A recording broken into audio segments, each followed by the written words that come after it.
natin yung gi-blender natin kamatis. Ito yung chicken curry, guys. Yung chicken. Yan, lemon powder. Siyempre, asin.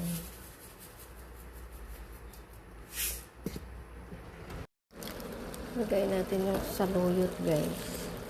Naku. Ito yung saluyot. Ang sarap.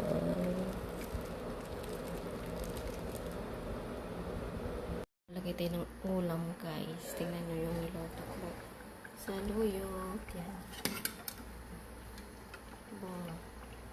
Lagay natin dito.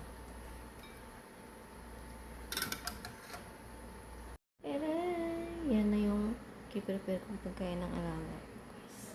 Itong ulam niya, kunti lang nilagay ko. Kasi alam nyo, marami siyang potassium. Bawal sa alaga ko yung potassium. Kasi nagka-dialysis siya.